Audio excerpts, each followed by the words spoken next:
Friends, আজকে ডিমের একটা নতুন রেসিপি নিয়ে চলে এসেছি। দেখো কি কি লাগছে, দেখতেই তো পাচ্ছ কি কি লাগছে। আর রান্নাটা যারা যারা করোনি তারা একবার ট্রাই করবে, আর যারা মনে হচ্ছে যে করেছো তারা আমাকে জানিয়েছো তাদেরও কেমন লেগেছে। আমার তো দারুণ লেগেছে রান্নাটা, আর সত্যি এর টেস্ট এমন, যারা ভাত কম খায় তারাও ভাত বেশি খাবে। তো ভাবছো তো গরম জল কেন করলাম? এই রান্নাটা জলের মধ্যেই কিছুটা হবে। গরম জল করে দুটো পেঁয়াজকে, মাঝারি সাইজের পেঁয়াজকে দিয়ে দিয়েছি, কাজু আর আদা রসুন আর লঙ্কা লঙ্কা যে যার স্বাদ মতো দেবে। আমার এই 3টে লঙ্কাতেই প্রচুর ঝাল হয়ে গেছিলো, মোটামুটি ঝাল হয়ে গেছিলো, তো আমার ঠিক আছে। এদিকে আমি ডিমগুলোকে অনেক কষ্ট করে খোলা ছাড়িয়ে রেখেছি, কেন জানি না এরকম আটকে গেছিলো। তো যাই হোক, একটু ছুরি দিয়ে কেটে কেটে নিয়েছি যেন মশলাটা ভালোভাবে ঢোকে। এবার এতে নুন আর হলুদ মাখিয়ে ডিমগুলোকে রেখে দেবো ভাজার জন্য। আর এইদিকে যে মশলাটা আমি করে রেখেছিলাম, মানে পেঁয়াজ আদা রসুন কাঁচা লঙ্কা আর কাজু বাদাম, সেই পেস্টটাকে, জল শুকিয়ে গেছে, এটাকে ঠান্ডা করে মিক্সিতে বেটে নিয়ে আসবো।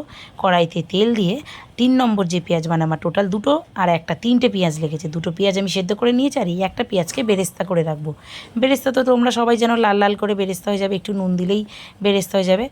তো বেরেস্তাটা করার পর আমি ডিমটাকে দেবো। আগে দিতে পারতাম, ডিমটা কিন্তু আগেই ভাজতে পারতাম, ভাজিনি কেন, পেঁয়াজ ভাজার তেলে যদি তুমি ডিম ভাজো একটা আলাদা ফ্লেভার হয়।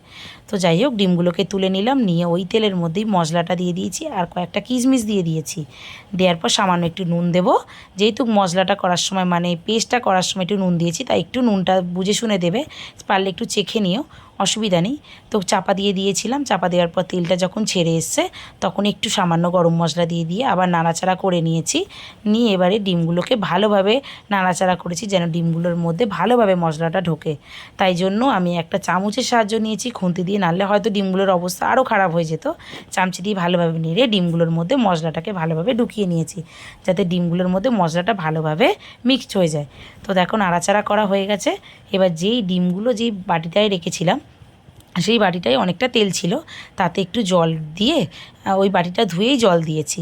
তোমরা চাইলে এটাকে গ্রেভিও খেতে পারো, কিন্তু আমি বলবো এটাতে একটু জল দিতে, কারণ গ্রেভিটা একটু হলে, মাখা মাখা ছাড়া একটু ঝোল ঝোল হলে ভালো লাগবে, টেস্ট ভালো লাগবে। এদিকে এটা ফুটে গেছে, সামান্য চিনি দিতে হবে এটাতে, বেশি না, সামান্য চিনি, পেঁয়াজ আছে বেশি চিনি দেবে না, সামান্য চিনি দিয়ে যেই ভাজা পেঁয়াজটা অর্থাৎ বেরেস্তাটা রেখেছিলে সেটা ওপর দিয়ে ছড়িয়ে নামিয়ে নেবে। রান্নাটা একবার করে দেখো, দারুণ লাগবে।